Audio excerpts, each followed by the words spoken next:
কি সুন্দর আমার ফুলগুলা। আমি কত যত্ন করি গাছে, তার জন্য তো এত সুন্দর সুন্দর ফুল হয়। কিন্তু রোদ্দুরে পাতাগুলো কেমন নষ্ট হয়ে যেতেছে, গাছের যত্ন করতে হইব।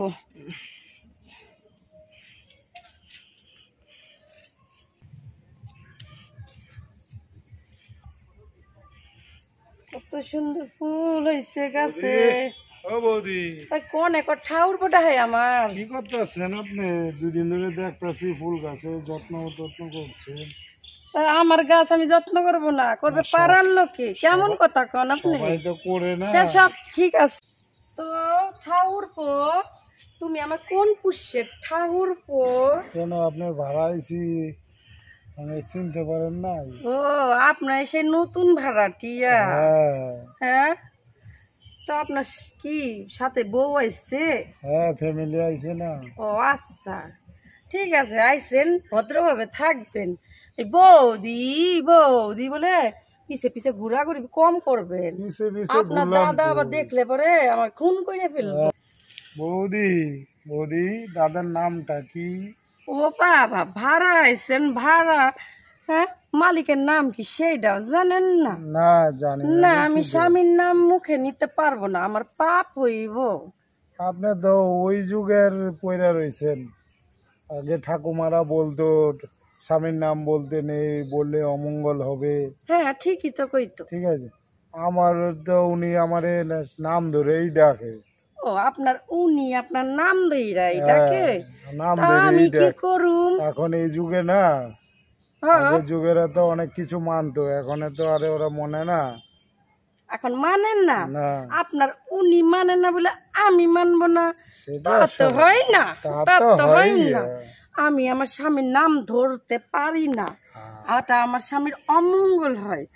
বিয়ের রাতের দিনই আমার মা ঠাকুমারা শিখাইয়ে দিচ্ছে, মনা ভুল করেও স্বামীর নাম মুখে আনবি না, স্বামীর অনেক বড় অমঙ্গল হইব। আমি জেনে শুনে আমার স্বামীর অমঙ্গল ডাকবো নাকি? হ্যাঁ, আমি বলতে পারবো না। কেন, একটু বলেন না। আরে বাবা, এত নাসুর বান্দা। পুরোটাই না বললেন, একটু আহার ইঙ্গিতে বলেন। ওটাতে আহার ইঙ্গিতে বলবো? আহার ইঙ্গিত? হ্যাঁ, আকার ইঙ্গিতে আমি কইতে পারি, এটা শর্তে। কি শর্তে? বুঝে নিতে হইব আপনারে। দেখি আমি যদি পারি তাহলে বুঝে নেব। হ্যাঁ, ওইটা বলতে পারি, ডাইরেক্টলি আমি নাম ধরতে পারি না। আচ্ছা, ঠিক আছে, ঠিক আছে, তাহলে কই বলেন। ওই যে গরুর পাছা দিয়ে থপ থপ করে পরে আর লুঙ্গির নিচে নড়ে সরে, ওইটা আমার বরের নাম। ও, গোবর্ধন। হ হ, ঠিকই ধরেছেন, ওইটাই। বুঝছেন? হ্যাঁ, বুঝলাম। হ্যাঁ, এইটা মাথায় রাখবেন। আর আপনার উনি আপনারা সুন্দর করে নাম ডাকে বলে আপনি অন্য কারো অনুরোধ করবেন না স্বামীর নাম ধরে ডাকার জন্য, বুঝছেন? এটা ঠিক আছে, আগের পরের কোনো কথা না। যে মানে যে স্বামীর নাম ধরে ডাকলে স্বামীর অমঙ্গল হবে, সে মানবেই, সারা জীবনই মানবে। মডার্ন যুগ আমার দেখতে হইব না। আমার ঠাকুমা মারা যা শিখাই দিছে সেইটাই আমার কাছে সব থেকে দামি কথা। হ্যাঁ, আর শোনেন, আপনার না ভীষণ গায়ে পড়া ব্যাটা ছিলেন, 2 দিন ধরে আইসেন, চেনেন না জানেন না?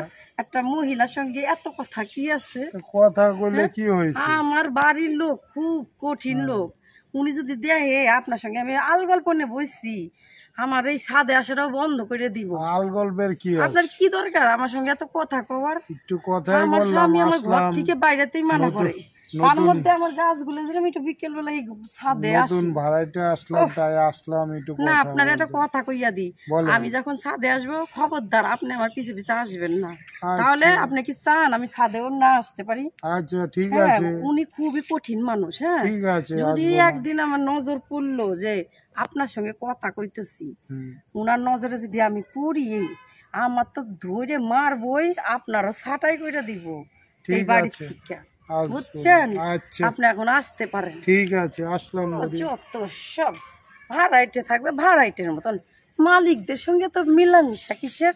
হ্যাঁ, আমিও পছন্দ করি না আমার উনার মতন, যত সব।